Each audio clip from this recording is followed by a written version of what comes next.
The fall of the Berlin Wall and subsequent reunification of Germany are events understood by most to be unequivocally positive. But were they? East and West Germany after the fall of the Berlin Wall, the inner wall that remains. German reunification, occurring on October 3, 1990, effectively was a takeover of the East by the West. Very quickly, reunification came, and they were pretty much usurped, I guess you could say, by Western Germany. Prior to reunification, East Germans lived in an overtly oppressive political system. Wir waren in der DDR eigentlich abgeschlossen. In the GDR, we were actually cut off from the whole world, from world politics and world happenings, going as far as only having limited vacation opportunities. They were under constant surveillance by the secret police force, the Stasi. This changed post-reunification. And then it hit me. Now the whole world stands before you. A gate has just opened itself. Freedom. You can now rethink your whole life and do everything that you could never have done in the GDR. No one will politically repress you. You are a free human. Reunification, paid for by the West, cost upwards of 2 trillion euros, spent mostly on infrastructure and social support systems. West Germans have grumbled a little bit because for a long time they've been paying in order to, basically rebuild East Germany, from the ground up, the infrastructure, everything.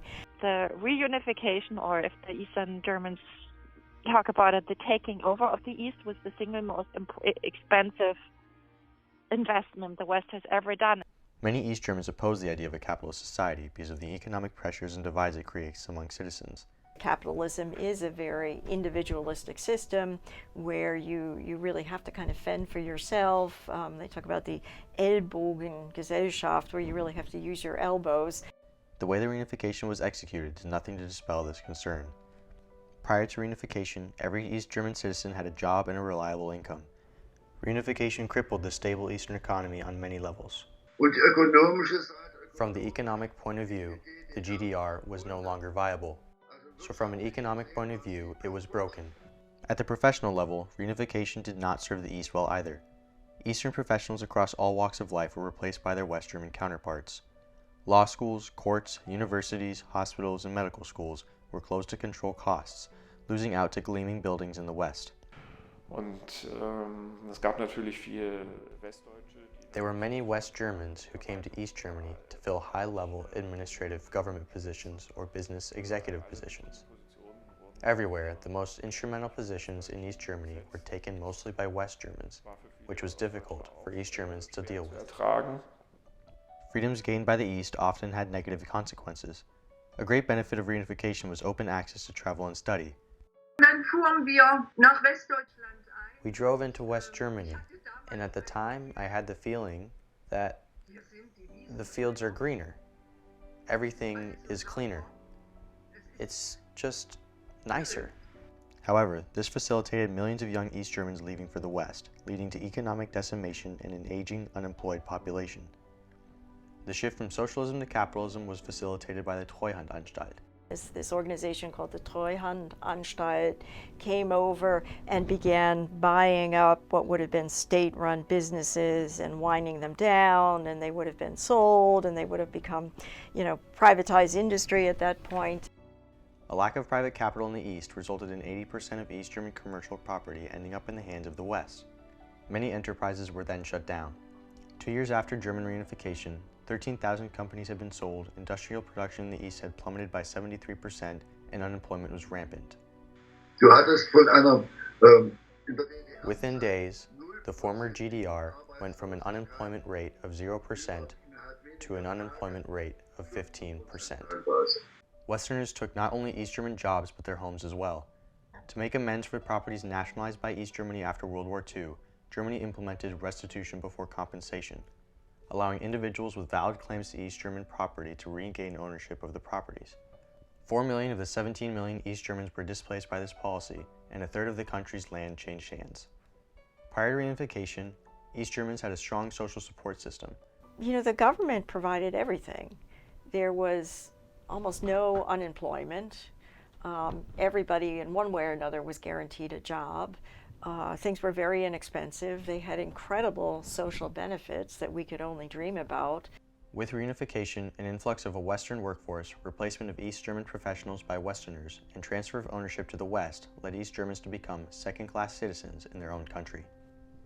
And the difference in income, ranging from very little to very sizable, just became very evident to everyone, and therefore feelings of jealousy and unhappiness arose.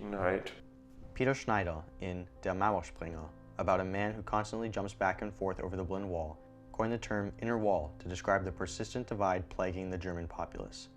The last mayor of East Berlin, Thomas Krüger, felt reunification was a cultural colonialism of the East by West. West Germans came to the East who would not have had opportunities in the West, yet they saw opportunities in East Germany.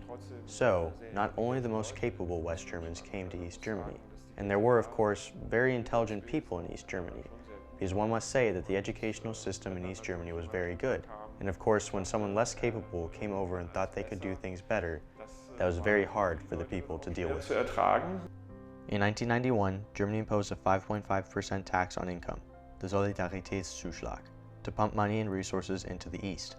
To address widespread unemployment, Frührentung, or early retirement, was implemented for older out-of-work individuals.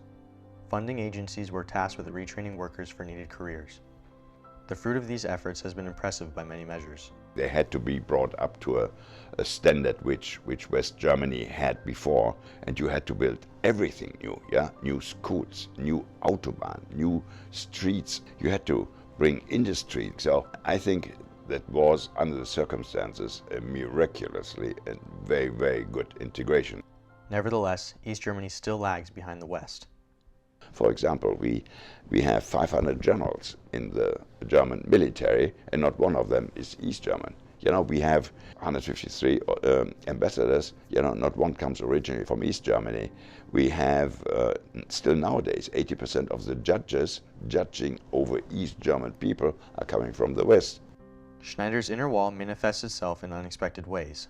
Some former East Germans see the current immigration crisis as a reenactment of what they consider the invasion perpetrated on them by West Germany 30 years earlier. This sentiment has fueled the growth of the far right-leaning, radically xenophobic party, Alternative for Germany, or AfD. German Chancellor Angela Merkel, interviewed by Spiegel Online in 2019, stated, "I know that for East Germans of a certain generation, the peaceful revolution did bring freedom, but did not necessarily make life easier. For many, this trade-off was worth it. For others, freedom came at a very heavy cost, the loss of East German identity." The hardest part was to realize that everything they knew was all of a sudden gone and taken away in their perspective. They feel that they were deprived of their identity and of their past. That creates a lot of resentment and that wall in their heads. This inner wall divides Germany into two nominally equal but demonstrably different regions. The young who gained the freedom to reach outside the borders of the former East have realized untold opportunities. I, as a mom, am very proud that my daughter was able to seize and maximally use this opportunity by going her way in her professional career in ways that she otherwise would not have been able to. For the older and those who have stayed behind, the benefits are fewer and farther between. Resentments and disappointments stemming from this inner wall often as strong as those generated by the solid one. Most Germans, East and West, agree reunification was necessary, changed their lives for the better, and rate life satisfaction highly. Yet 62% believe reunification was carried out poorly, and the vast majority still see differences in the standards of living in the two Germanys. There's no such thing as the Germans. There are East Germans and West Germans. A barrier, an inner wall, still divides. It is less visible, less well known, and less understood than the physical one no longer standing, but jumping back and forth over this one is much harder. I think the wall in our heads will be much harder to tear down than the wall that is actually there. This wall has cultural, psychological, and hidden components that may take generations to tear down completely.